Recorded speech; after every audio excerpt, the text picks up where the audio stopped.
He stormed in with a Maserati demand, so I cut him off, locked the car away, and handed him 14 days. What followed shocked him to the core. The phone buzzed against the marble countertop of my kitchen island, jolting me from my morning coffee ritual. Marcus, my 24-year-old son who'd been living in my guest house for the past 3 years, rent-free, utility-free, responsibility-free. I should have known this wasn't going to be a pleasant conversation when I saw his name flash across the screen at 7:30 in the morning. Marcus rarely surfaced before noon unless he needed something, and judging by the urgency of his call, he needed something big. "Dad, we need to talk." His voice carried that familiar edge of entitlement mixed with barely concealed impatience that I'd grown to recognize over the years. "I'm coming over right now." "Good morning to you too, son." I kept my tone neutral, though something cold was already settling in my chest. "What's so urgent that it can't wait until a reasonable hour?" "Just be ready, this is important." The line went dead before I could respond. I stared at my phone for a moment, then set it down beside my untouched breakfast. Outside the kitchen window, I could see the guest house where Marcus lived, smoke already rising from his chimney despite the mild October weather. Everything about that arrangement had been temporary when we'd agreed to it. Temporary had somehow stretched into 3 years of me funding his lifestyle while he pursued his passion projects and startup ideas that never quite materialized into actual income. I walked to my home office and pulled out the manila folder I'd been avoiding for months. Bank statements, credit card bills, automated transfers that had been bleeding my accounts dry while Marcus lived like a trust fund baby. The numbers told a story I'd been too generous to acknowledge. $63,000 over 3 years, not counting the car insurance, health insurance, cell phone bills, and every other expense I'd absorbed because family takes care of family. That's what I'd told myself every month when I'd approve another transfer to cover his costs. The sound of footsteps on my front porch interrupted my financial archaeology. Heavy, determined footsteps that announced Marcus had arrived with an agenda. I closed the folder and walked to the front door, already knowing this conversation would change something fundamental between us. Marcus stood on my doorstep wearing his usual uniform of expensive jeans and a designer hoodie, both purchased with money he'd never earned. His dark hair was perfectly styled despite the early hour, and his expression carried the kind of confidence that comes from never having to worry about consequences. "We need to discuss your car situation," he announced, brushing past me into the living room without waiting for an invitation. "My car situation?" I followed him, watching as he settled into my leather recliner like he owned the place. "Marcus, what are you talking about?" "Look, Dad, I've been thinking about this for weeks." He leaned forward, his hands clasped together in what I recognized as his serious business pose. "The Honda Civic you're driving is embarrassing. I mean, it's a 15-year-old economy car. You're a successful financial planner with clients who expect a certain image. How does it look when you pull up to their offices in a beat-up Honda?" I glanced through the window at my reliable Civic parked in the driveway. Beat-up was hardly accurate. The car had been meticulously maintained, serviced regularly, and had never given me a day of trouble in all the years I'd owned it. More importantly, it was paid for, reliable transportation that served my needs perfectly. "Marcus, that car has been completely dependable. I don't see any problem with it." "That's exactly the problem. You don't see it." His voice took on the condescending tone he used when explaining things to people he considered less sophisticated. "Dad, perception matters in your business. Clients want to feel confident that their financial planner is successful enough to manage their money effectively. Rolling up in a Honda Civic from 2009 doesn't exactly scream financial success." I studied my son's face, seeing something I'd been willfully blind to for years. This wasn't concern for my professional image. This was something else entirely, something that made my chest tighten with recognition I didn't want to acknowledge. "And what exactly are you proposing, Marcus?" "Simple solution. You take my Maserati. It's the perfect car for someone in your position. Luxury, sophistication, the kind of vehicle that commands respect. Your clients will be impressed, and honestly, it'll probably help you land bigger accounts." The Maserati. I'd watched Marcus buy that car 18 months ago with money I'd lent him for what he'd called a crucial business opportunity. $47,000 that was supposed to launch his consulting firm. Instead, it had purchased a sleek black sports car that spent most of its time parked in my driveway while Marcus Ubered to bars and restaurants he couldn't afford. "And what would you drive?" He gestured toward the window where my Honda sat in the morning sunlight. "Obviously, I'd take the Honda. It's not ideal, but I'm willing to make that sacrifice for your success. Think of it as a temporary arrangement while you build up your client base with a more appropriate vehicle." The audacity was breathtaking. My son wanted to trade his luxury sports car, purchased with my money, for my reliable economy car, which he considered beneath his standards. The same son who hadn't paid for his own housing, utilities, food, or transportation in 3 years was now concerned about my professional image. "Marcus, let me understand this correctly. You want me to drive the Maserati that I essentially paid for, while you drive my Honda, which you just described as embarrassing. Dad, you're missing the point. This isn't about who paid for what. This is about maximizing opportunities. You're in a position to benefit from driving a luxury vehicle. I'm willing to step down temporarily so you can step up professionally." Step down temporarily. The phrase hung in the air between us like smoke from a fire I hadn't noticed starting. Everything about this conversation was wrong, from the timing to the premise to the casual way Marcus was rearranging our lives to suit his convenience. I walked to the kitchen and poured myself another cup of coffee, buying time to process what was really happening here. Through the window, I could see Mrs. Patterson from next door walking her ancient golden retriever, the same morning routine she'd maintained for the 8 years I'd lived in this house. Normal people living normal lives, not orchestrating elaborate schemes to upgrade their transportation at someone else's expense. When I returned to the living room, Marcus was scrolling through his phone, probably checking social media or texting friends about his brilliant manipulation of his naive father. The sight of his casual dismissal of my reaction triggered something I'd been suppressing for months. "Son," I said quietly, setting my coffee cup down with deliberate precision, "I need you to explain something to me." Marcus looked up from his phone with mild annoyance. "What now?" "Help me understand how someone who hasn't paid rent in 3 years, whose car payment I've been covering, whose insurance, phone bill, and groceries I've been funding, gets to dictate what vehicle I should drive to maintain my professional image." The color drained from Marcus's face, but he recovered quickly. "Dad, that's completely unfair. I never asked you to support me.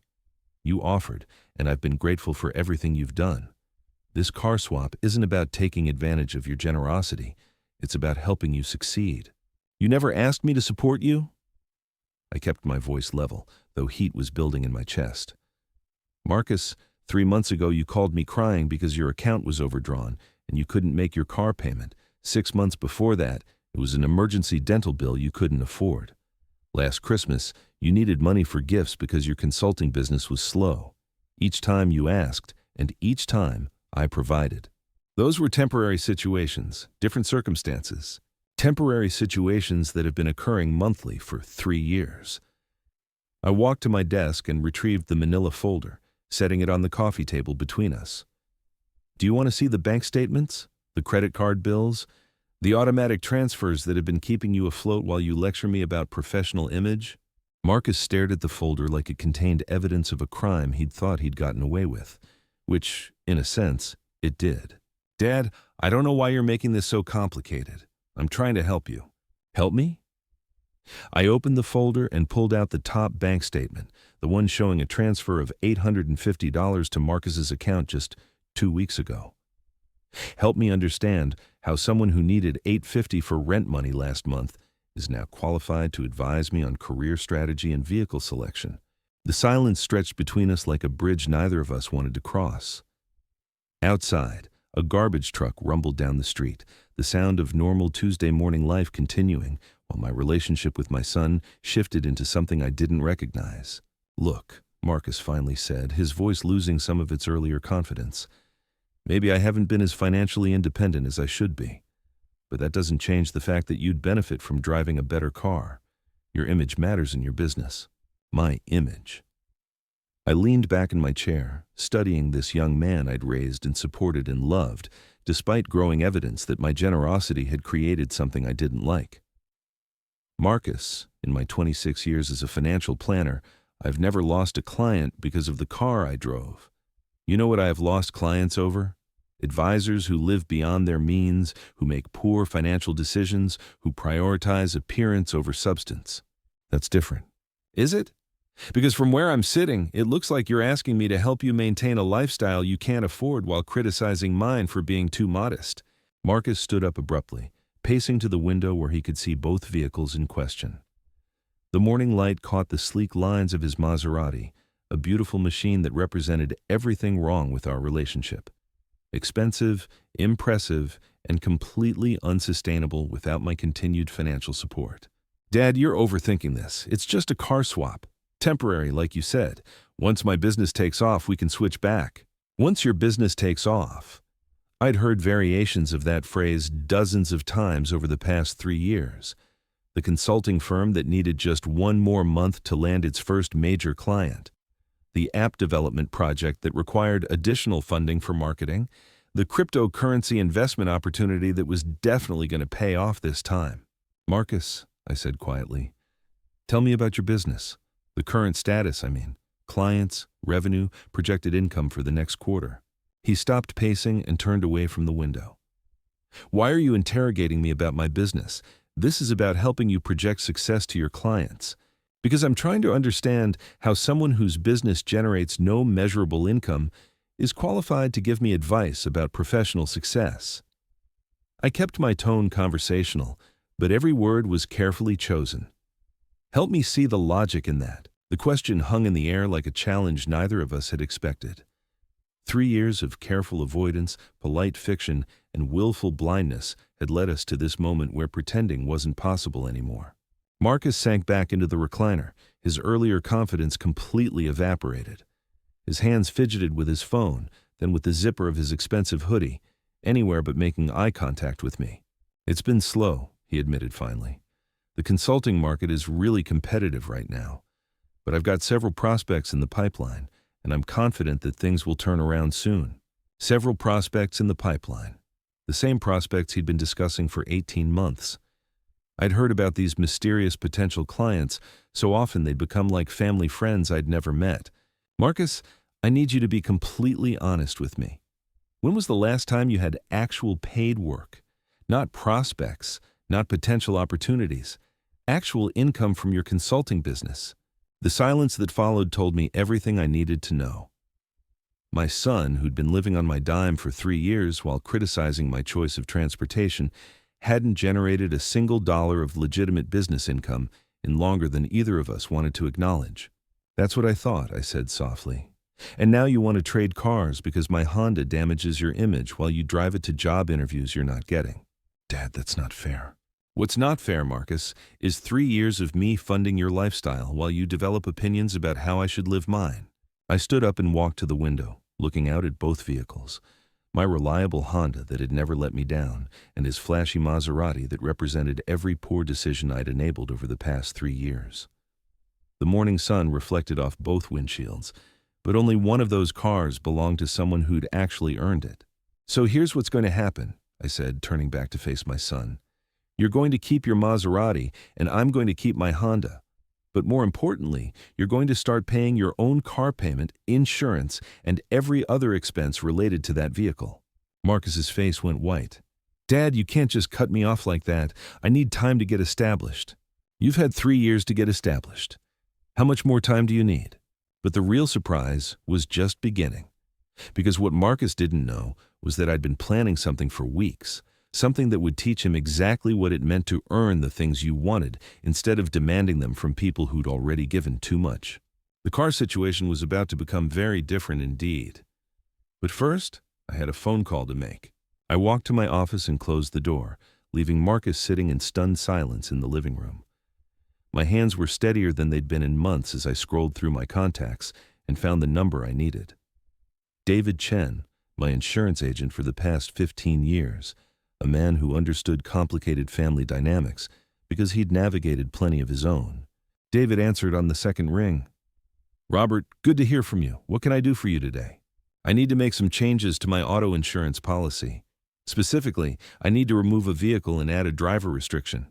Through the closed door, I could hear Marcus pacing in the living room. his expensive sneakers squeaking against the hardwood floor I'd refinished myself 2 summers ago. The same floor he'd tracked mud across countless times without offering to help clean it. "Which vehicle are we removing?" David's voice carried the professional neutrality of someone who'd handled stranger requests. "The 2022 Maserati Ghibli. Policy number ending in 4847. I want it completely removed from my coverage, effective immediately." A pause. "That's the vehicle registered to your son, Marcus, correct? The one you've been covering under your family policy?" "That's correct. As of today, Marcus will need to secure his own insurance coverage for that vehicle. I'm no longer responsible for it." I could hear David typing in the background, updating records that would fundamentally change Marcus's situation within the hour. Without insurance coverage, that beautiful Maserati would become an expensive paperweight sitting in my driveway. "Done. The vehicle has been removed from your policy. Is there anything else I can help you with today?" "Actually, yes. I need to add a driver restriction to my Honda Civic. Only I am authorized to operate that vehicle. Anyone else driving it would void the coverage completely." More typing. "That's an unusual request, Robert. May I ask why?" Let's just say I'm clarifying ownership boundaries for my family. Sometimes people need concrete reminders about what belongs to whom. After ending the call with David, I contacted my bank and credit union, systematically removing Marcus from every account where he'd been granted access over the years. The joint checking account I'd opened to make it easier to transfer money for his expenses. The credit card, where he'd been an authorized user for emergencies that somehow occurred twice monthly. The automatic transfers that had been bleeding my retirement savings dry while I told myself I was helping my son establish himself. Each account closure felt like removing a leech that had been slowly draining my financial health. By the time I finished the last call, Marcus would discover that his easy access to my resources had evaporated as completely as his imaginary consulting business. I opened my laptop and began researching something I'd been considering for weeks, but hadn't had the courage to implement. Moving companies. Specifically, companies that specialized in helping people relocate quickly and efficiently. The guest house had always been a temporary arrangement, and temporary was about to become permanent. The knock on my office door interrupted my research. "Come in." Marcus entered looking like a man who'd been doing calculations in his head and didn't like the results. "Dad, I think there's been a misunderstanding. I didn't mean to sound demanding about the car situation. Maybe we can work out a different arrangement." I closed my laptop and looked at my son standing in the doorway of my office, his earlier confidence replaced by something that might have been genuine concern. For a moment, I saw echoes of the little boy who used to help me rake leaves in the fall, who'd sit on my shoulders during parades, who'd cried when his goldfish died, and made me promise we'd have a proper funeral in the backyard. But that little boy had grown into a man who thought it was acceptable to demand his father's possessions while contributing nothing to the household that supported him. "Marcus, there's no misunderstanding. You made your position very clear this morning. You think my car is embarrassing, and you believe you're entitled to make decisions about what I should drive to protect my professional image." I kept my voice calm, but every word was chosen with the precision of a surgeon making an incision. The time for gentle suggestions and hopeful thinking was over. "What I don't think you understand is that your concern for my professional image is somewhat ironic, given that you haven't generated any professional income to be concerned about. Dad, that's not entirely fair. I've been working on several projects, and the market has been challenging." The market has been challenging. I'd heard that excuse so many times it had become like background music in our conversations. Always external factors, never personal accountability. "Tell me about these projects, Marcus, specifically. What have you been working on this week?" He shifted uncomfortably, his hands finding their way into his pockets. "Well, I've been developing a business plan for the consulting firm, researching potential clients, updating my LinkedIn profile." Developing a business plan. For 3 years, Marcus had been developing business plans, researching opportunities, and updating professional profiles. The result of all this development and research was exactly $0 in revenue and a lifestyle funded entirely by my generosity. "And how much income have these activities generated in the past month?" Marcus looked away, focusing on the diplomas hanging on my office wall. Certificates representing 26 years of actual work, real clients, measurable results. Everything his theoretical business lacked. Income isn't the only measure of progress, Dad. Sometimes you have to invest time in building relationships and establishing credibility before the financial returns materialize. Invest time. Another phrase that had become meaningless through overuse. Marcus had been investing time for 3 years while I invested money, and only one of us was seeing any return on that investment. Son, I said, walking around my desk to face him directly, I need you to understand something that's apparently not been clear enough in our previous conversations. I opened my desk drawer and pulled out the folder of bank statements, the same folder that had been haunting me for months with its documentation of my financial martyrdom. This is what your time investment has cost me over the past 3 years, $63,000 in direct support. That doesn't include utilities, insurance, groceries, or the opportunity cost of the money I could have been investing for my own retirement. Marcus stared at the folder like it contained photographs of a crime scene, which, in many ways, it did. I've been subsidizing your lifestyle while you've been developing business plans and researching opportunities. Meanwhile, you've decided that my choice of transportation is embarrassing and needs to be corrected through a car swap that benefits only you. Dad, I never meant it like that. I was genuinely trying to help. Help me understand, then. How does someone who's never successfully run a business become qualified to advise someone who's been self-employed for over 2 decades? The question hung between us like a bridge that neither of us wanted to cross. 3 years of polite fiction had led us to this moment where the truth couldn't be avoided any longer. Marcus sank into the chair across from my desk, his earlier bravado completely deflated. When he spoke, his voice was barely above a whisper. I know how this looks, Dad. I know I haven't been as successful as I hoped when I moved into the guest house, but I genuinely believed that having you drive a nicer car would help your business. And I genuinely believe that having me stop funding your lifestyle might help your business development efforts become more urgent and focused. I pulled out my phone and showed him the call log from my morning activities. Insurance company, bank, credit union, each call representing another severed connection between his financial needs and my resources. As of this morning, you're responsible for your own car insurance, your own credit card payments, and your own banking. The automatic transfers that have been keeping you afloat are canceled, effective immediately. Marcus's face went through several emotions in rapid succession: shock, disbelief, anger, and finally something that might have been panic as the reality of his situation became clear. Dad, you can't just cut me off like that. I need time to transition, to get my business established. I have expenses, commitments. You've had 3 years to transition. How much more time do you need to generate your first dollar of revenue? The silence that followed was deafening. Outside, I could hear Mrs. Patterson calling for her dog, the normal sounds of a Tuesday morning in a neighborhood where people took responsibility for their own lives. But this is just the beginning, I said quietly, because the car situation is about to become much more interesting than a simple swap. I picked up my phone and dialed a number I'd memorized years ago but never thought I'd actually use. The number for Precision Auto Transport, a company that specialized in relocating vehicles quickly and efficiently. Marcus watched with growing alarm as I arranged for his Maserati to be picked up that afternoon and transported to a secure storage facility across town.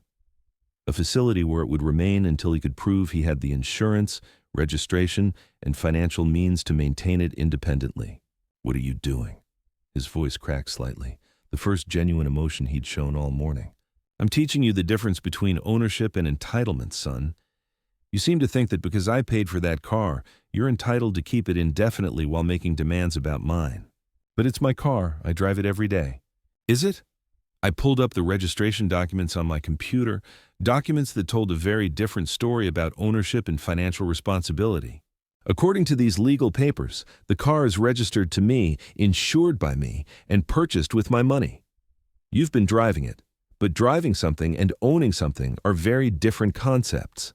Marcus stared at the computer screen, seeing his assumptions crumble in real time. The beautiful sports car he'd been treating as his personal property was, legally and financially, mine to do with as I pleased. And what pleases me right now is to store it safely until you can demonstrate that you're capable of maintaining it without my continued financial support. The transportation company would arrive in 3 hours. By evening, Marcus would discover exactly what it felt like to have your lifestyle change, without warning, without consultation, and without regard for your convenience. But the real lesson was just beginning. because I'd been planning something much more comprehensive than a simple car repossession, something that would address 3 years of entitlement and financial dependence in ways Marcus couldn't imagine. I reached for my phone again, ready to make the call that would change everything. The call to Morrison Property Management, the company that handled rental agreements for people who needed to find new living arrangements quickly. The guest house arrangement was about to become as temporary as it was always supposed to be. The phone rang twice before a crisp professional voice answered. Morrison Property Management, this is Janet speaking. I need to discuss terminating a month-to-month rental agreement on my property, the guest house at 1247 Oak Ridge Drive. Marcus's eyes widened as he began to understand the scope of what was happening. This wasn't just about car insurance or bank accounts. This was about everything. Of course, Mr. Thompson. Let me pull up your file. I see you have a tenant in the guest house currently. Is this a standard 30-day notice situation? Actually, I'd like to explore options for earlier termination. The tenant has been, shall we say, non-compliant with certain aspects of our informal arrangement. I watched Marcus's face cycle through emotions as he processed that his living situation was as precarious as his transportation. Everything he'd taken for granted was suddenly negotiable. We can certainly work with you on that. Given that it's a family member, as noted in our files, there might be some flexibility in the timeline if both parties agree to the terms. I appreciate that. I'll be in touch within 24 hours with a definitive timeline. After ending the call, I turned back to Marcus, who looked like a man watching his entire world restructure itself without his input or consent. Dad, this is insane. You can't just upend my entire life because I suggested you drive a nicer car. Suggested? I kept my tone measured, though something cold and final was settling in my chest. Marcus, you didn't suggest anything. You demanded. You walked into my house this morning and announced what was going to happen with my property based on your assessment of my professional needs. The distinction mattered more than he realized. Suggestions came from equals. Demands came from people who believed they had authority over your decisions. Marcus had revealed exactly which category he thought he belonged in. I need some air, I said, standing up and walking toward the door. We'll continue this conversation later. But I wasn't going outside for air. I was going to make one more call, the most important one of the day. The call to my attorney, Patricia Hendricks, who specialized in family law and had helped me navigate the legal complexities of supporting adult children without creating permanent financial obligations. Patricia answered on the first ring, her voice carrying the crisp efficiency of someone who'd handled similar situations countless times. Robert, good morning. What can I do for you? I need to discuss legal protections regarding family financial support and property use. Specifically, how to ensure that generosity doesn't become legal obligation. The adult-child situation. More common than you might think, especially in your demographic. Are we talking about establishing clear boundaries, or are we dealing with entitlement issues that have escalated? Both, I think. 3 years of financial support that was supposed to be temporary, and now the recipient is making demands about how I should manage my own assets. Patricia's knowing chuckle told me she'd heard this story before. Let me guess. They've become comfortable with the arrangement and are now offering advice about how you should live your life to better serve their interests? That's remarkably accurate. Robert, the first thing you need to understand is that generosity without boundaries creates dependency. And dependency often breeds resentment on both sides. The person receiving support begins to feel entitled to it, while the person providing it begins to feel taken advantage of. She outlined a strategy that was both legally sound and personally liberating. Clear documentation of all financial support provided, formal notice of support termination, and legal protection against claims of implied obligation or verbal agreements. More importantly, she explained how to protect myself against manipulation tactics that often emerged when adult children faced the reality of financial independence. They'll try emotional manipulation first, she warned. Accusations that you're abandoning them, that families should take care of each other, that you're being cruel or unreasonable. When that fails, they might attempt legal pressure, claiming you created an obligation through your support pattern.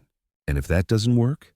Then they'll usually try to negotiate partial support, promising to do better while asking for just enough help to maintain their current lifestyle. The key is understanding that none of these responses address the fundamental issue, which is their unwillingness to take responsibility for their own choices. By the time I finished the call with Patricia, I had a complete legal framework for what I was about to do. Everything properly documented, every boundary clearly established, every potential manipulation tactic anticipated and neutralized. I walked back into the house to find Marcus exactly where I'd left him, sitting in my office chair like a man who'd been sentenced but hadn't yet accepted the verdict. "We need to finish our conversation," I said, settling into the chair across from my own desk. "Dad, I've been thinking about what you said. Maybe I've been taking your support for granted. Maybe I need to be more grateful for everything you've done for me. Grateful." The word hung in the air like smoke from a fire that had already burned too long. 3 years of funding his lifestyle, and now he wanted to discuss gratitude as if it were a retroactive payment plan. "Marcus, gratitude doesn't pay car insurance premiums. Gratitude doesn't cover rent or utilities or the 1,000 other expenses I've been absorbing while you developed your business plan." "I know that. I'm saying maybe it's time I took more responsibility for my own expenses. Maybe it's time." Another phrase that meant everything and nothing simultaneously. Maybe suggested possibility rather than commitment. Time implied an indefinite future delay, and responsibility was something he'd been avoiding for 36 months. When would this increased responsibility begin? Well, I'd need some time to transition. Maybe we could work out a gradual reduction in support over the next few months while I ramp up my business development efforts. A gradual reduction. I'd heard similar proposals before, usually when the quarterly insurance bill came due or when his credit card balance approached its limit. Always gradual, always future-focused, always contingent on business development efforts that never materialized. "Marcus," I said quietly, "let me share something with you that might provide some clarity." I opened my laptop and pulled up a spreadsheet I'd been updating for months, a detailed analysis of every dollar I'd spent supporting his lifestyle compared to every dollar he'd contributed to his own maintenance. "In the past 3 years, you've generated exactly $0 in business revenue. During that same period, I've provided $63,000 in direct financial support, plus housing, utilities, and various other expenses that bring the total closer to $90,000. The numbers glowed on the screen between us, undeniable mathematics that reduced 3 years of family dynamics to a simple equation. My investment versus his return.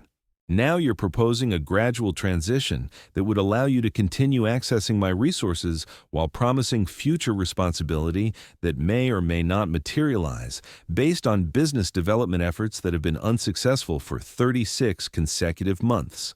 Marcus stared at the spreadsheet like it was written in a language he didn't understand, which, in a sense, it was.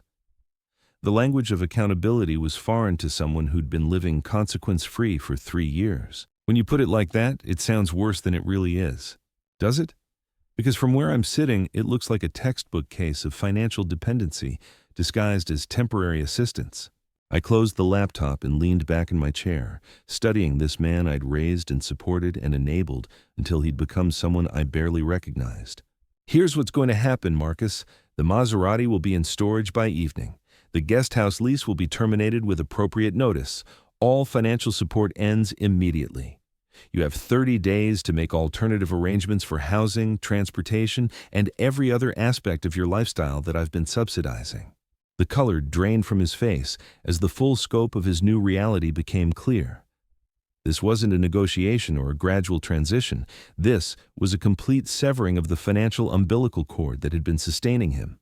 "Dad, you can't just throw me out on the street. I need time to find a job, get established, figure out where to live." "You've had 3 years to figure those things out. How much more time do you need?" "But I don't have any money saved. I don't have anywhere to go." The admission hung between us like a confession of everything wrong with our arrangement. 3 years of me providing everything while he saved nothing, planned nothing, prepared for nothing, beyond continued dependence on my generosity. "Marcus, that's exactly the problem. You're 24 years old, college-educated, physically capable, and completely unprepared for basic adult responsibilities, because I've been enabling your avoidance of them. I'm not trying to avoid responsibility. I've been building a business. Building a business that generates no revenue while living rent-free in housing I provide, driving a car I purchased, eating food I pay for, and using utilities I cover. That's not building a business, son. That's playing house with someone else's money. The truth of it settled over both of us like dust after an explosion. 3 years of pretending his theoretical consulting business was a legitimate career path while I funded his lifestyle and convinced myself I was helping him succeed. Through the window, I could see the precision auto transport truck turning onto my street, arriving exactly on schedule to collect the Maserati that Marcus had been treating as his personal property. "Your ride's here," I said, nodding toward the truck.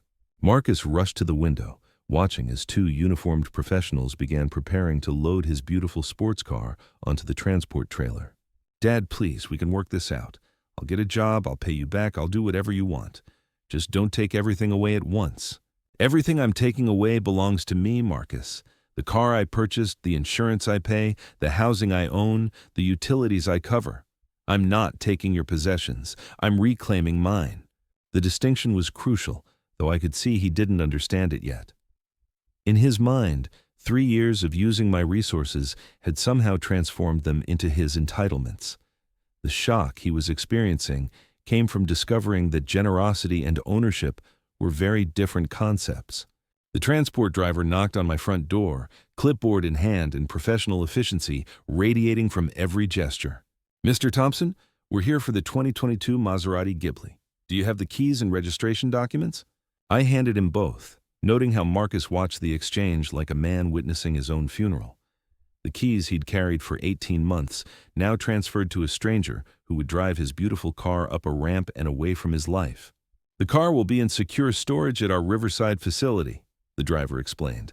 "You can retrieve it any time with proper identification and proof of insurance coverage." "Thank you. I appreciate your promptness." As the Maserati disappeared down my street on the back of the transport truck, Marcus stood at the window, like a child watching his favorite toy being taken away by adults who didn't understand how much it meant to him. "That car was everything to me," he said quietly. "No, Marcus. That car was everything to you because you never had to earn it, maintain it, or take responsibility for it. When things are given to you without effort, they feel precious because you never learned their actual value." I walked back to my desk and pulled out a manila envelope I'd prepared that morning, documents that would formalize everything we'd discussed. "These are copies of all the financial records showing exactly how much I've spent supporting you. Bank statements, credit card bills, insurance payments, utility records, everything documented and dated." Marcus took the envelope like it contained evidence of a crime he'd hoped no one would discover. Also included is formal notice that all financial support ends immediately, along with 30-day notice for the guest house. Everything legal, everything documented, everything final. "Dad, this feels like you're punishing me for asking about the car." "I'm not punishing you, son. I'm teaching you. There's a difference between consequences and punishment. Punishment is arbitrary penalty for wrongdoing. Consequences are the natural results of choices and actions. You chose to live off my generosity for 3 years while developing no independent income. You chose to make demands about my property while contributing nothing to the household that supports you. These are the natural consequences of those choices." Marcus sank into the chair across from my desk, the envelope of documents heavy in his hands like the weight of reality he'd been avoiding. "What am I supposed to do now?" "What every other 24-year-old does when they need money. Get a job, any job, then get a better job. Then maybe, eventually, start that consulting business you've been planning for 3 years, but with your own money and your own risk." "But I don't have any experience, I don't have references, I don't have a work history."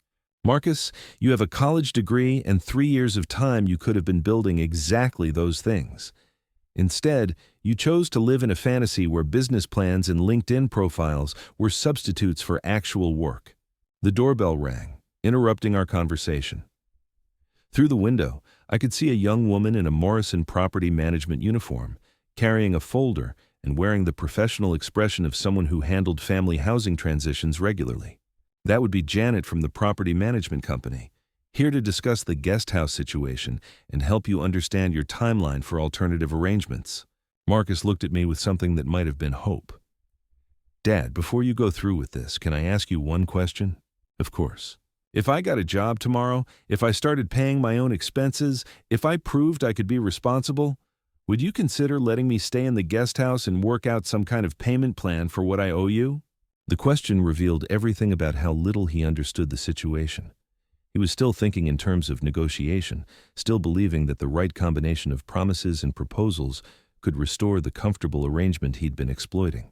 "Marcus," I said gently, "the question isn't whether you can become responsible enough to deserve my continued support. The question is whether I can trust that this crisis will motivate genuine change rather than just better promises." I opened the door for Janet from Morrison Property Management, knowing that the next 30 minutes would transform my son's understanding of how quickly a comfortable life could become complicated when the person funding it decided enough was enough. But this was still just the beginning of what I'd planned, because Marcus was about to discover that losing a car and a house was nothing compared to what happened when someone who'd been patient for 3 years finally decided to stop being patient altogether. The real surprise was still coming. Janet Morrison stepped into my living room with the practiced efficiency of someone who'd handled countless family housing transitions. Her smile was professional but warm, the kind that acknowledged difficult circumstances without judgment. "Mr. Thompson, I'm here to discuss the guest house situation we talked about earlier," she said, setting her folder on the coffee table. "I have the standard forms for lease termination and can walk you through the timeline requirements." Marcus watched this interaction with growing desperation, finally understanding that multiple strangers were now involved in dismantling his comfortable existence.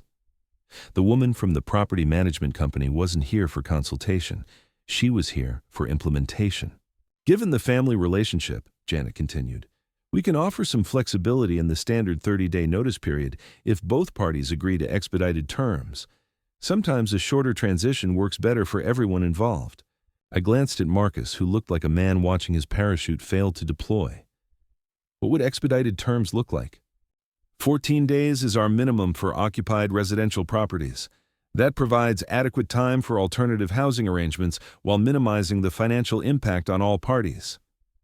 14 days. 2 weeks for Marcus to find housing, employment, and transportation simultaneously. The timeline that had seemed impossibly rushed that morning now felt almost generous considering his complete lack of preparation for independence. "That seems reasonable," I said, noting how Marcus's mouth fell open at my casual acceptance of his accelerated eviction. Janet pulled out a tablet and began typing. "I'll need the current tenant's signature acknowledging receipt of formal notice. Mr. Marcus Thompson, correct?" Marcus stared at the tablet like it was a death warrant. "I haven't agreed to anything. This is my father's decision, not mine." "Sir, the lease agreement is between your father and our company. As the property owner, he has the right to terminate tenancy with appropriate notice. Your agreement isn't required for the legal process." The finality of Janet's explanation hit Marcus harder than anything I'd said. Official procedures were in motion, handled by professionals who dealt with housing transitions as routine business rather than family drama. "Dad, please, can we discuss this privately before making it official?" I looked at my son, seeing genuine panic for the first time all day. The theoretical consequences we'd been discussing were becoming concrete reality, complete with paperwork and deadlines. "Marcus, what would you like to discuss? I know I messed up this morning. I know asking for your car was wrong. But destroying my entire living situation seems like an extreme response to one conversation." Janet glanced between us, recognizing family dynamics that had probably escalated beyond normal tenant-landlord relationships. "Mr. Thompson, would you prefer that I wait outside while you finish your discussion?" "No, that won't be necessary. My son needs to understand that this isn't about one conversation this morning. This is about 3 years of conversations that led us here." I turned back to Marcus, who was gripping the arms of his chair like a passenger in turbulence. "Son, when someone lives rent-free for 3 years while making demands about their benefactor's lifestyle choices, that's not a single mistake. That's a pattern of entitlement that needs correction. But I never demanded anything before today. You demanded financial support every month when your accounts ran short. You demanded I cover your insurance when you couldn't afford payments. You demanded I maintain your lifestyle while you pursued business opportunities that generated no income." Janet continued typing, documenting our conversation for what I assumed were legal protection purposes. Family housing disputes probably required careful record-keeping. "The difference is that this morning you made demands about my property instead of requests for my resources. That showed me exactly how you view our relationship and my role in your life." Marcus turned to Janet with desperate hope. Ma'am, isn't there some kind of mediation process, some way to resolve family disputes without immediate eviction? Sir, we offer mediation services for landlord-tenant conflicts, but those typically address issues like rent disputes or property maintenance. This appears to be a family relationship matter that's evolved beyond standard rental situations. The professional distance in Janet's response made clear that Marcus's personal circumstances weren't her company's responsibility. Property management companies handled housing transitions, not family therapy. However, she continued, if both parties agree to modified terms, we can certainly document alternative arrangements. Mr. Thompson, would you be willing to consider a rent-paying situation instead of termination? I studied Marcus's face, seeing hope flicker in his eyes as Janet offered what sounded like a lifeline. The possibility that he could transform this crisis into simply becoming a paying tenant instead of facing complete displacement. That's an interesting option, I said carefully. Marcus, are you prepared to pay market rate rent for the guest house plus all utilities, effective immediately? Market rate for that property would be approximately $1,800 monthly, Janet added, consulting her tablet. Plus utilities, we're looking at roughly $2,200 in total monthly expenses. $2,200. Marcus had never earned $2,200 in any single month during his 3-year residency. The number represented more income than his consulting business had generated in its entire theoretical existence. Dad, you know I don't have that kind of money right now, but if you gave me a few months to get established, I could work up to it. A few months to get established. The same timeline he'd been requesting for 36 consecutive months, always just a few months away from financial independence that never materialized. Marcus, what's changed about your situation that would make the next few months different from the past 36 months? The question hung between us while Janet continued typing, documenting another family's financial dysfunction for her company's records. I'd be more motivated knowing I had real deadlines and responsibilities. You mean the kind of motivation that comes from facing homelessness? I mean the kind of motivation that comes from having clear expectations and consequences. I almost smiled at the irony. My son was discovering that consequences were indeed motivating, just not in the comfortable, gradual way he'd hoped to experience them. Janet, what happens if a tenant agrees to market rate rent but fails to make payments?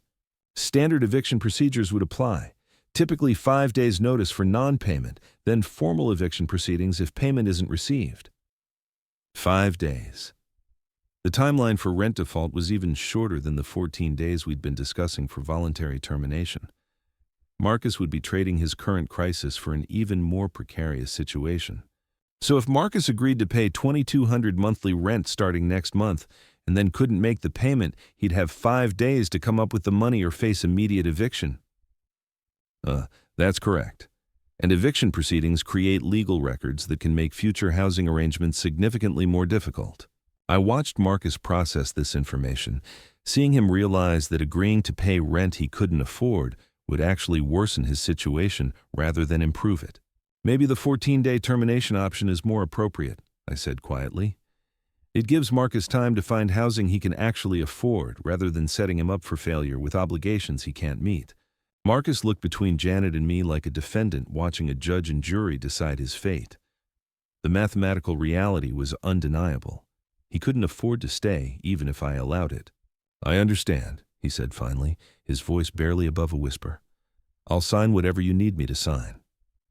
Janet pulled out the formal termination notice, a document that would make Marcus's situation official and legally binding. This acknowledges your receipt of 14-day notice to vacate the premises. Your final day of occupancy will be December 15th. December 15th. 2 weeks from today, Marcus would need to have found alternative housing, secured transportation, and begun generating income to support himself.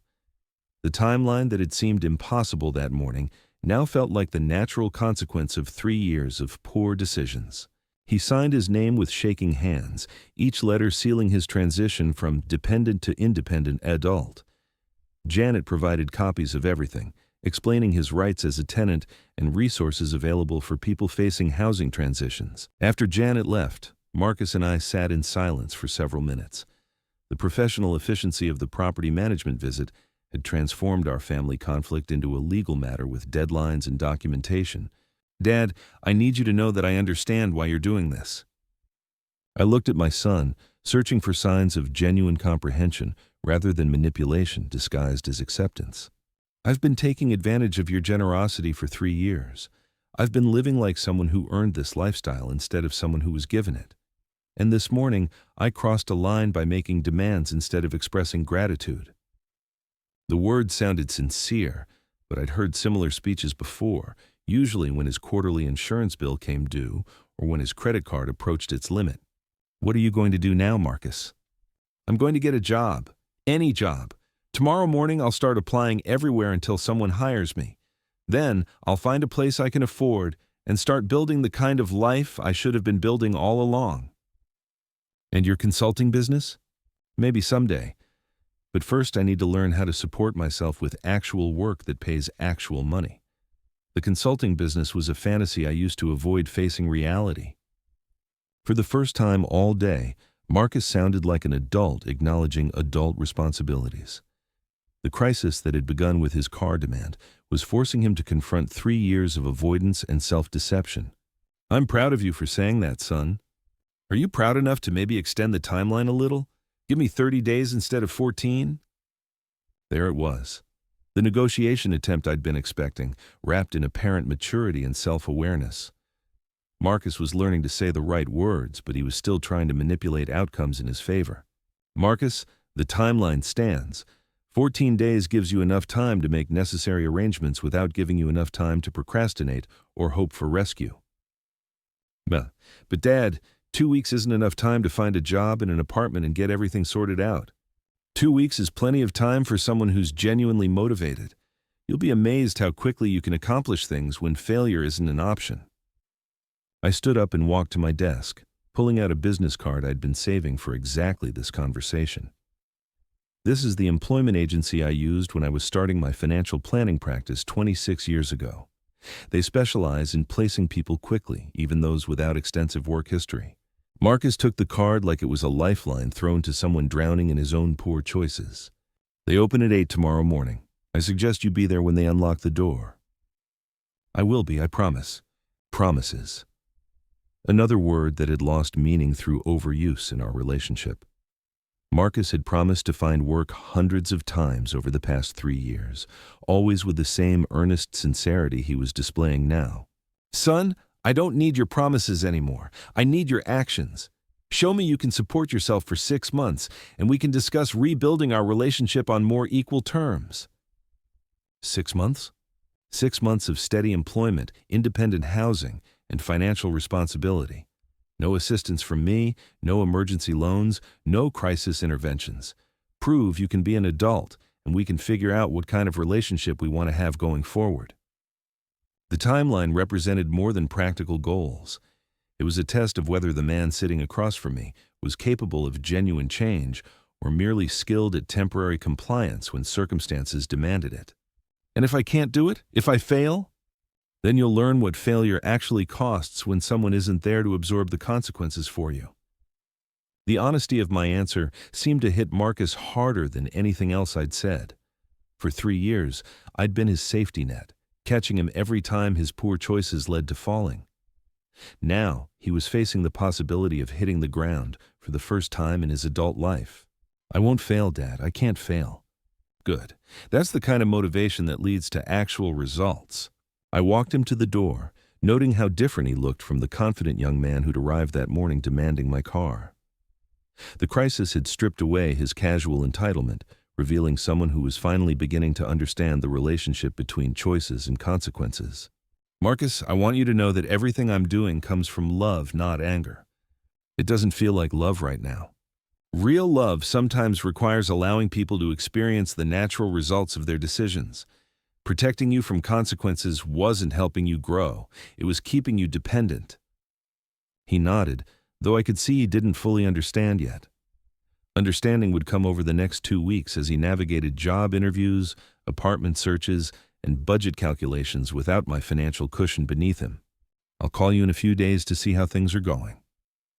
Actually, Marcus, I won't be available for progress reports or crisis management. You need to handle this completely independently. The finality of my statement registered on his face as another door closing, another safety net being removed. For 14 days, he would experience what true independence felt like, without the option of calling Dad when things got difficult. As I watched him walk toward the guest house to begin packing 3 years of accumulated possessions, I felt something I hadn't experienced in months. Relief mixed with hope that this crisis might finally motivate the changes I'd been hoping to see for years. The phone rang as I was cleaning up the paperwork from our morning's legal transactions. An unknown number, which I answered cautiously. "Mr. Thompson, this is Mike from Precision Auto Transport. I wanted to confirm that your vehicle is secure in our facility and provide you with the retrieval procedures." "Thank you, Mike. How does someone go about retrieving the car?" "They'll need valid identification, current insurance coverage, and payment for storage fees. Current rate is $50 per day." $50 per day. Marcus's beautiful Maserati was accumulating storage costs faster than he'd ever generated income. By the time he could afford insurance and storage fees, the car would represent a financial burden rather than a status symbol. How long do people typically leave vehicles in storage? Varies widely. Some folks retrieve them within a few days once they sort out insurance. Others realize they can't afford the ongoing costs and end up selling the vehicle to cover accumulated fees. The irony was perfect. Marcus's demand for my car that morning had resulted in his losing access to any car at all. The Maserati he'd treated as personal property was now costing him $50 daily to maintain, while generating zero value in return. "Thank you for the information, Mike." "No problem, Mr. Thompson. We'll take good care of the vehicle until someone can meet the retrieval requirements."